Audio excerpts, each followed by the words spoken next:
Hi, everyone. Welcome to Unmasked, a space where we invite high achieving leaders to share their stories of success, but also the pivotal point when they had it all but felt like there's a lot more.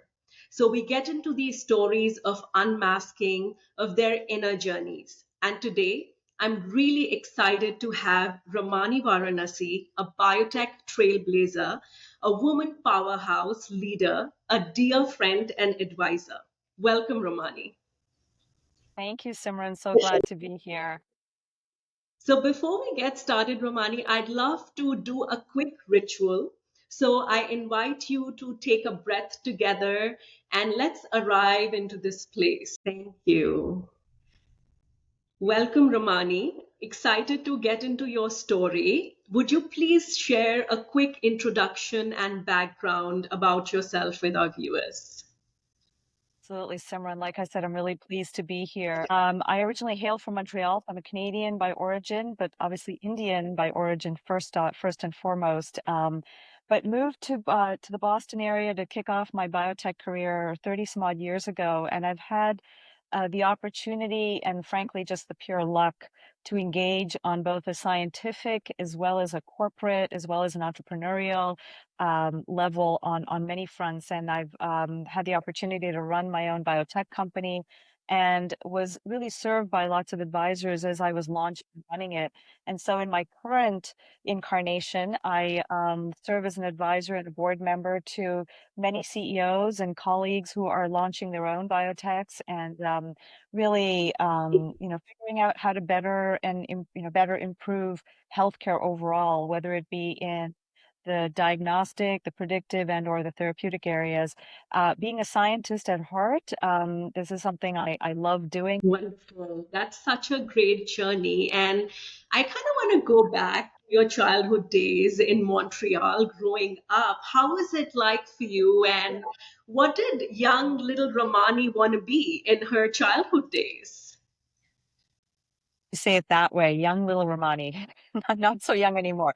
I think coming from a South Asian background, there's always this pressure to be a lawyer, doctor, or engineer. Or maybe it should be doctor, engineer, or lawyer in that order. I didn't have that pressure as much from my parents. A lot of my journey in life, personally and professionally, has been self-inflicted. Meaning I always used to hold myself to a certain standard and I had certain desires and I just felt this is what I want to do. This is what I want to be. And so one of those was to be a scientist, was really to, um, you know, sort of dig into the process of discovery, trying to understand the unknown. Right. I felt that that was the big journey. That was sort of, let's try to find the answers to the unknown. And science was just something I gravitated to. Frankly, it was also something that many South Asians did, but putting that aside, it's something I did truly love. Um, and that's how I launched my career in the field of science. So when I was young, I wanted to be a doctor. Like I was sort of like, let me just be the doctor and save people. That was my view. Um, Life happens, and I ended up not going to medical school for a variety of reasons. I was down sort of a PhD track, and then I ended up kind of stepping away, doing a master's and several other things, and saying, okay, well, I don't want to be pigeonholed in this particular area of science. I'd rather step back and really have an understanding of what my work in science, how it can truly impact healthcare overall. And being a PhD student or even an academic at the time, this was over 30 years ago, I felt it was really pigeonholing myself. And so at the time, I stepped aside and said, let me just do something bigger and broader and really larger than myself. And I thought that following a biotech path at the time was the right thing to do, and I did it, and I'm so glad I did. And so the younger me really, kind of wanted to get into this world of science, and the older me now looking back says, okay, well, you've actually done that, right? Absolutely. And I mean, you've had such incredible success starting from science, and that's where I started too. So I really resonate with that story of really understanding science at its core, but then your roles in biotech have involved commercialization and business development. Certainly, I didn't go to school to become a biotech executive. There was no such thing. thing back in the day. I went to school to do good science. I wanted to be a, doctor slash scientist. I got into that realm. And then I was like, well, what more can I do? Where else can I add value? How else can I continue growing? Because I think for the younger me and the older me, the current me, growth mindset, and I think for all of us at some level, growth mindset is what keeps us going. We never want to be in this situation where we're comfortable because comfortable is boring. Comfortable is yawn initiating, right? You always want to be challenged as a person, whether it's sort of personally or professionally or physiologically or spiritually or however. I think sort of reaching to the next step is something I always really love to do. And I was drawn by this desire to really become something bigger than where I was back then.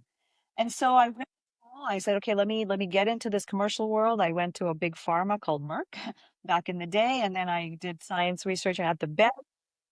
Right. And so then I found myself knocking on Biotech's door, and I said, I have no clue what this is, but I'm going to move to Boston for it. And that was 30 some odd years ago. And said, let me join a wonderful company called Millennium Pharmaceuticals, which was an up and coming company at the time. And there was all this sort of rage about genomics and all this omics stuff was happening in the world of biotech, as you know. And I thought, let me be part of it. And that was just a big party, meaning it was like drinking out of a fire hose, right? There was so much being thrown at you and coming at you. And again, this notion of I'm filling my cup with all this knowledge and also kind of turning around and translating that into an actionable sort of next steps where I could really support and help the path to getting a drug to a patient. And that's when I really sort of flourished, if you will, in the world of my career. And I learned so much about what I didn't know. I thought I knew a lot, but man, I didn't know a lot, right? And that's when you kind of reality hits you and you say, okay, I really do have a lot to learn. And so that learning never stopped. And so it then kind of continued along my career as I went through Millennium and several other companies. I actually switched into business development from a scientist because again, I wanted to do something different. And I think what happens a lot of the time, Simran, is luck comes into play. I was having this conversation with my son the other day on the way back his his sleepaway camp, and he was telling me how much fun he had, and he said, Mom, and all of a sudden this sort of offline conversation, he's like, life is about luck. And I'm like, well, what do you mean exactly?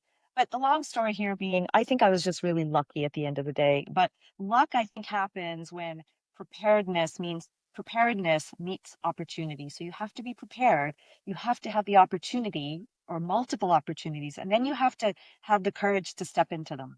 So anyway, that's how what happened. I had the opportunity to move and continue to open doors on my own to a large extent and then ended up, being the chief business officer at a handful of companies. Had an opportunity to start an entrepreneurial angle where I started a couple of companies. I ran a company. I was the CEO of one of them, addressing a pretty huge unmet global health need. And now I'm on the other side where I'm sort of turning around and helping other people do this. Amazing. So many beautiful nuggets, right? And you're this go getter person who's always growing, who's always asking herself, how do I do more for the world? How do I increase my impact? And absolutely, it's a bit of luck, but it's also stepping outside your comfort zone and really continuing to push your boundaries, your horizons, finding roles that excite you, that push you, that challenge you. And so, looking back, would you talk a little bit about one of those roles which was like out of your comfort zone and really challenged you personally and professionally? I think professionally it's challenging, but as women, as partners, as moms, as individuals, what was that growth that challenge brought to you? As you go through struggles, as you're sort of transitioning from one persona to another, science to business development, not being a mom to being a mom, uh, sort of not being a leader to then becoming a leader, you sort of, all of those examples really tested my willpower, my desire to actually make the change, and my ability to do it in a way that allowed me to bring my best self to the table, right? And so on the science side, when I switched into business development, I had no clue what I was doing. I really, we all, most of us, we kind of jumped into the deep end, and that is life. That's kind of a metaphor for life. You figure it out as you go along. But I didn't have the confidence. I didn't have the, um, um, I had this fear of failure. I had this fear of like, what if I can't do it? What if I'm not good enough? The imposter syndrome. Why me? Do they think I can do it? Can I really do it? Am I pulling the wool over my eyes and everyone else's eyes? I didn't have an ability to see my uniqueness and my unique value add. I developed it over time. And that, again, that's certainly true when I went from science to business development, which was a huge jump for me and for many people who make that jump, or from science to corporate, I should say. Then from being not a mom to a mom, again, lots of personal struggles along the way. And, personally, like, can I do it? Am I not good enough to be a mom? Why is my body not cooperating? And you have to kind of get out of this fear of failure, internal struggle that we all, I think, subject ourselves to. Um, and certainly that imposter syndrome kind of sat right on top of me. But I think at the end of the day, it's about, the other roadblock, if I can add there, is that, as you said, being a woman is challenging back then and today. But also, I would say being a woman of color, right? It's as challenging, if not more. But I think if we focus on the things that challenge us and complain all the time, then we're not working through the problem.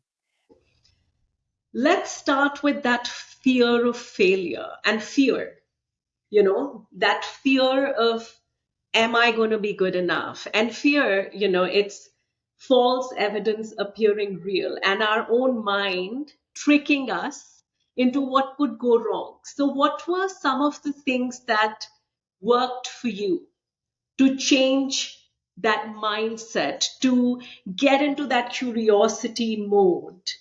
And build a relationship with your head that was telling you that don't go there, that's too risky, you might fail. How did you navigate that? Well, I think it all started with taking a breath, Simran. It really started with pausing and taking a deep breath with a count of however, three or four, holding and letting go and thinking, this is going to be okay. You are here to do something big and great. And you have the power to do it. And let nobody tell you that you don't. Because part of that struggle that I mentioned, the fear of failure, wasn't just an internal thing. It was, I thought I was reading from the external world where I was seeking validation. And when I realized that seeking validation is a mechanism of giving my power away, as opposed to just keeping it, taking it back and withholding it, then I realized it is really in your head. So I think taking that breath and taking that pause, meditating, reflecting upon what is actually driving that fear. Why am I so afraid? Am I afraid of failing? And if so, so what? Failing is fine. Fail forward, right? We hear the term fail forward these days, which is failure can be a lesson for your next step. Failure can be a lesson to the path forward. Failure is a teacher. And when I realized that every action and reaction was something that I could learn from, then I thought, okay, I'm back to my love of growth mindset.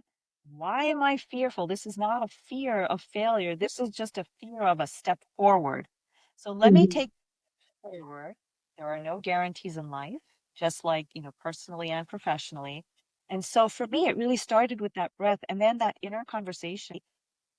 And sitting with yourself, with your thoughts, going inward, asking yourself those introspective questions of why am I here? Reasoning with yourself, taking control of that, the mental conversations. So, if I may, you mentioned being a South Asian woman, being a woman in a biotech, in a pharma industry, and then being a woman of color. And then on top of that, figuring out your personal life, your motherhood, that that intense maternal instinct of creating good in the world, but also wanting to bring new life and being a mom and your learnings, and along with that, any advice that you may have for women who are on a similar path and trying to figure it out. First of all, you cannot be everything to everybody. You have to be authentic to yourself first, right? You have to sort of check your own boxes first in the way of making sure you've had enough to eat, you have enough rest. You have to fill your own cup first before you can start to give to others. And we've heard many people say that. But the advice I've given myself and given others is take the bull by the horns and just make it happen.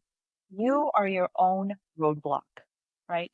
And the fact that you have, or we have to deal with challenges in the road, the roadblocks along the way, such as people who don't allow us in certain rooms, boardrooms, or people who argue with us that we deserve a title or a promotion. It's up to you to convince them. I mean, there is a systemic issue, don't get me wrong. Like the system needs to be tweaked, and we can all be a part of changing that. But on an individual level, I don't think sitting back and complaining and saying, well, it's not working for me because I'm brown, or it's not working for me because I'm a woman. It really, again, it keeps you rooted in a paralyzed way and not moving forward. So I think the advice there with the challenges and the journey I've taken is just keep moving. Just keep moving because you have the power. We all have the power to make things happen. And not everything is going to happen the way we want. But there's a lesson in each of that, right? There's a lesson in that, in that thing not happening the way you want it to. And when things do work out, um, victory is that much more sweeter, right? Because of that struggle. And, I think we call it the word struggle, but that has such a negative connotation. Maybe we should use the word um, opportunity, right? Maybe there's a opportunity in everything we do or don't do or hear or don't hear to improve ourselves and to be the best version of ourselves. And I know certainly on the professional side, that has hit me more times than I care to say that, me asking myself that question, why am I struggling? Why am I struggling? And then when I change that word to, well, actually, there's an opportunity for me here to make a change. All of a sudden, you're taking that power back as opposed to giving it up to people. People are waiting for your help. Like you have so much to give, people are waiting. So think of it as an opportunity to jump out and do that much more in a way that's going to be paying it forward, in a way that's going to be fulfilling your destiny, and perhaps even leaving a legacy. How has your definition of success evolved from being a scientist to a commercial leader, entrepreneur, now advisor, mentor? What did success mean to you in the early days and now in midlife, where you had it all and you started to introspect a lot more? How has that definition evolved? Yeah. This is something I thought about a lot, Simran. This is something I think about, frankly, every day. And when I was younger, the younger Ramani, it was about hustle. Success to me meant hustling, getting promotions, advancing, getting titles, getting more money, being externally validated and getting external accomplishment, and frankly, being applauded for someone who I wasn't or someone who was fully me, right? Um, and that I think was a naive definition of success. I mean, that, or frankly, it is our current definition of success. Everyone, when you talk about, oh, that person's successful, it's usually you're talking about the title they have, the company they work at, the money they have, the house they live in. It's all external material stuff we can touch and feel. You're not looking internally. You're not measuring someone's worth by who they are inside, right? And so, you know, it morphed. Obviously, my definition of success morphed, and it morphed because I felt like I was in this position where I was asking myself, not is this it, but rather, what more is there that I am not doing that I can do? Like, what am I missing out on that I can get involved in or that I can have an impact on? And so my newer definition of success is really more about doing something I can be proud of, whether it's personally, professionally, paying it forward, as opposed to doing. It's more about being and becoming. It's more about that self-awareness of who you are and just being in yourself. And whether it's on a professional level or on a personal level, becoming something that is again bigger and bolder than you envisioned for yourself, as opposed to just having all the titles. Because I think at the end of the day, when all those titles are stripped and when the money stops and all, like that external, and when all the people who have been applauding us kind of walk away, what are you left with? Right. And so for me, I had to redefine that success because it was an existential crisis otherwise. So it took a little bit of juggling back and forth for me to understand that the titles didn't matter. Yes, it was great to have had them. They don't really matter though, because that doesn't really say a lot about who I am. Yeah, and that's so beautiful. I would love to double click on, that journey from wearing the masks, having the external success, having it all, but then taking a pause and going beyond and thinking about what's more, what am I missing? And it's a little bit of an internal journey. It's an external journey, but it's also an internal journey. So, what were some of the things that you did for that unbecoming, unmasking, but then awakening and seeking and entering into the redefined version of success, which is about giving more? Yeah, I mean, certainly breath was one thing because whenever I feel like I'm kind of running amok, I pause, I stop, and I really intentionally breathe. But one of the things I like to do to sort of rediscover or reimagine is be with nature, right? I mean, I will go outside and walk barefoot in the backyard, just to ground a little bit, to kind of feel, because we wear shoes everywhere and we're not really touching nature in that sense, right? And hiking, hiking is a big part of who I am and what I do. And I know sort of the proverbial I'm going to go seek answers on top of the mountain, and there is some of that clearly, but I think it's part of, and a friend said this to me when we were hiking a long time ago. She's like, I love hiking because it reminds me that I am this big in the context of these big mountains, right? We are just a small speck, and we think our lives are so important and we are so important and everything we do is so important, but really we're kind of a speck. We're speck in the context of this big, beautiful, bold nature, Mother Nature. And that is something that through hiking I constantly am reminded that sometimes the problems, the the struggles that we overinflate in our mind are just that. They're just overinflated in our mind. Really, they're. They say don't sweat the small stuff, and so that type of activity. I mean, engaging with community. Also, I like to be around people.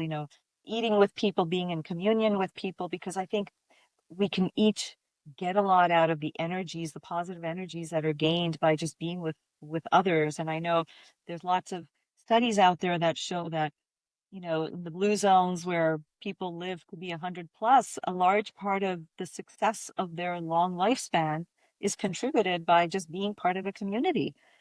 And also the other thing is showing vulnerability. When I show vulnerability to friends, colleagues, family, um, then all of a sudden people open up and all of a sudden you're getting into a dialogue and a discourse in a way that you never otherwise would have if you're not opening yourself up. And so, initially I sort of used to seek validation and from the external world. I wanted people to say, oh, you're good, or you're going to be okay.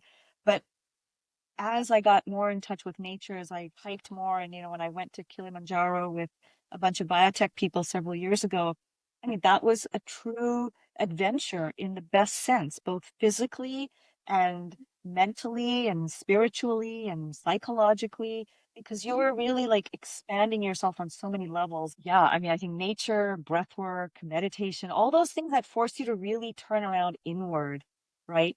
That's where I think the true answers are. Yeah. So tell us a little bit about hiking Mount Kili, like what inspired you to do that. It's definitely a very tough hike, but I know you were doing some fundraising as well. So tell us about the hike to Mount Kili, your motivation and your experience and how that changed you. Yeah, no, that was actually one of many hikes I've done. That in particular was an amazing one, as I said earlier, because I went with several biotech colleagues. There were 20 of us. We trained, and this was a fundraising hike, and this was run by a biotech journalist in the field who has been very successful in his own right in raising money to support a wonderful cause or causes, both for cancer as well as for sickle cell. Um, and we were asked to raise $50,000 and you could hike if you raise 50,000. And so that in and of itself, to go ask people to give you money to go hike is like, wait, you want me to give you money so you can hike? Well, yeah, because this is going to a good cause. It's going for cancer research. Um, again, it's one of those things where doing something bigger than yourself. I mean, I had a personal health scare at the time.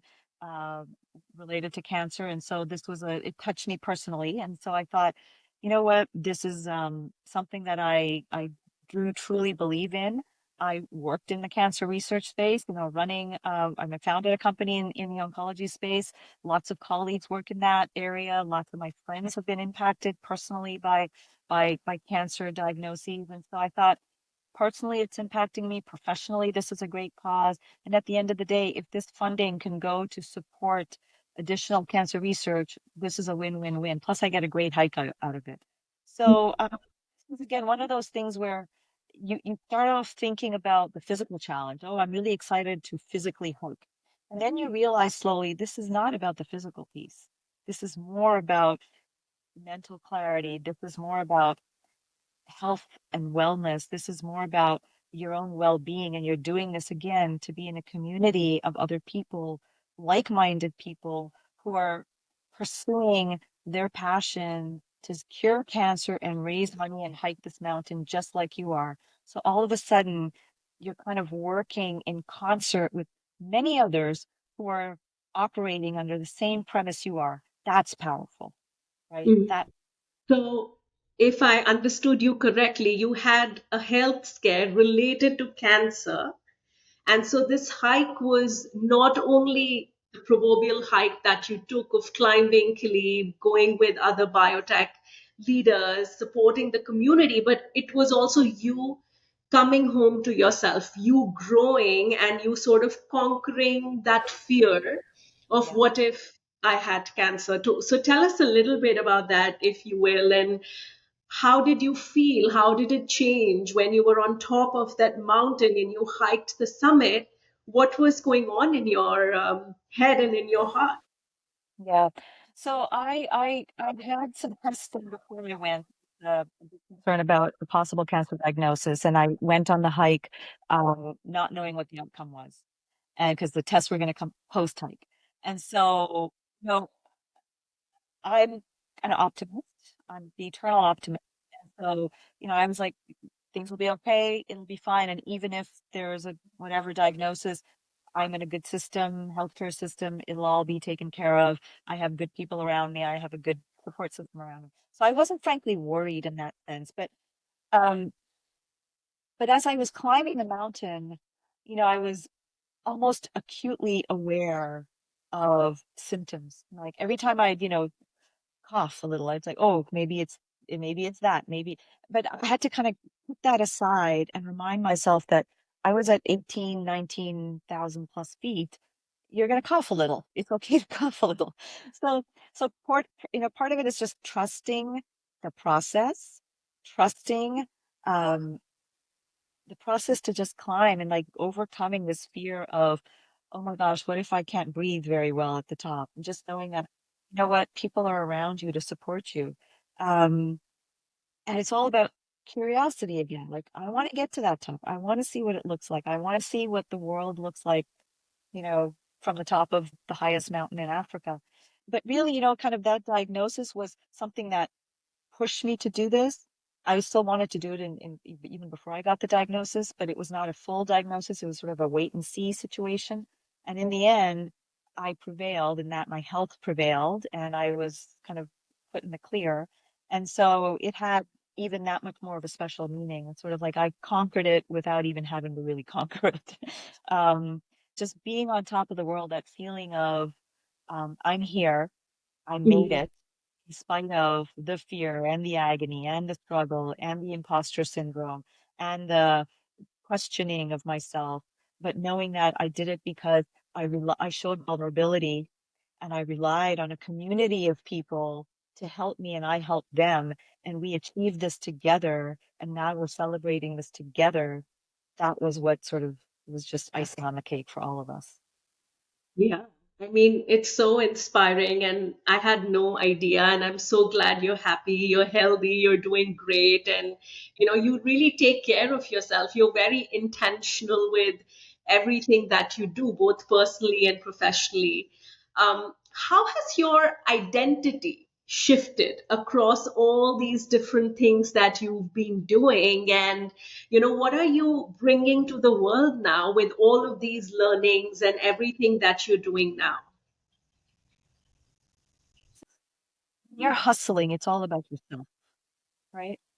Fast forward to today where I'm trying to sort of build something that is more about helping people, meaning serving. Like I'm kind of more of a service mindset.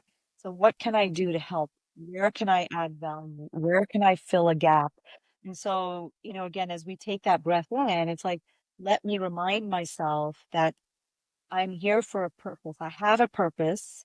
And I'm a part of something bigger than myself. And I've said that a few times now because I truly believe that. Um, and I'm here not to just to succeed, but to serve. So that service orientation really is what keeps me going. But also on the leadership side, professionally and personally, you're kind of, I feel like I'm here not just to lead, but to lift. And I have been lifted. And so it only makes sense that I then turn around and lift others. And so as a person, my identity is less about me and more about us. And so it's a little more holistic and less self-centric, if I can say that. Yeah, that's wonderful. And so amazing to see you lead all these different initiatives and mentor startups. And you're on the board of AIF as well, that does some amazing nonprofit work. And you organized a beautiful fundraising gala this year that we had the pleasure of attending. And it's just amazing to see you give back to the community and have real impact. If I may, you've been one of the early supporters of Tattva. What inspires you about Tattva and its mission, and what do you think we can bring to the world? I love what you and Ish are doing as co-founders. You guys have sort of launched something truly unique, filling a gap that exists, and that is the ability for any one individual to have a closed circuit loop to improving their own lives, right? We don't have to necessarily rely on multiple things outside of us, but rather the ability to, again, as I said earlier, take back the control of our own power. You have the power to breathe. You have the power to self-heal at some level, right? Especially a wellness perspective. So I think the idea of tattva is very rooted. It's about sort of rooting yourself, grounding yourself, but also knowing that one can flourish as you take advantage of all of that nature has to offer. And frankly, of also being aware of all the senses that we have and honing in those senses to truly give us that inner well-being. And I think you guys are I love what Tattva stands for. I love the fact that you organize these annual retreats where you give people an opportunity to sort of, as you say, unmask, to shed before you can then dress yourself up again, because we carry these burdens, these invisible burdens, and sometimes these burdens that are unknown to us. And unless we shed them, unless we become aware of them and shed them, then we cannot recreate or create a new identity or incarnate, if you will, to use a little bit more of a spiritual term there. Uh, so I think what you're bringing to the, the community is going to be sort of very impactful and from a mental well-being and mental health perspective. Thank you so much, and thank you for your support, your leadership, and it's so great to have you as one of our supporters. Just to end this podcast, what would you say to women maybe in midlife leaders who are navigating different transitions, who wear different masks, who have different roles, who maybe have it all, but are asking themselves, what's next for me? What's more? You've kind of been on that journey. So, what is some words of wisdom that you would share with such leaders? I'm still on that journey, and I think all of us are on our own journey. But I would say one thing is don't forget that we all have intuition, right? And we forget to tap into it. So I think with the work Tattva is doing, to sort of follow up on the answer I gave earlier about what you're bringing, I think you're bringing a mechanism by which women, but women can truly learn about how to tap into their intuition. And that is a critical thing for us to just be aware that we can do, right? It gives us power to know that we actually have a knowing inside of us. And that if we sit quietly and do certain things, you can actually tap into it. So I would say learn how to tap into one's intuition. I would also just remind people again that this is a journey. People expect, um, so in the field of healthcare, we develop drugs. You take a drug, you kind of get better. And if you get bad again, you take that drug and you get better again. It's in the world of sort of dealing with broader health, whether it's sort of physiological, mental well-being, psychological well-being. It's not a one and done thing. You can't just take a drug and feel better. It's a process. It's a journey. And so I would say that, you know, get on the path to take that journey and know that it's a journey and know that you will hit snags along the way and roadblocks along the way, but as you take your own power back, your intuition will guide you to which way to go and how to overcome those obstacles. Absolutely. Very wise words. And what better way to take that journey with like minded leaders who are willing to take off their mask, to be vulnerable? Because it's when we are truly vulnerable, we open our heart, is we connect at a deeper level, and then we feel, we believe that we're all in this together. And I think that's when the magic happens. So thank you, Ramani. It was such a pleasure talking to you. I appreciate your time and look forward to many more conversations. Thank you, Simran. It was such a pleasure to be here, and I really enjoyed our conversation.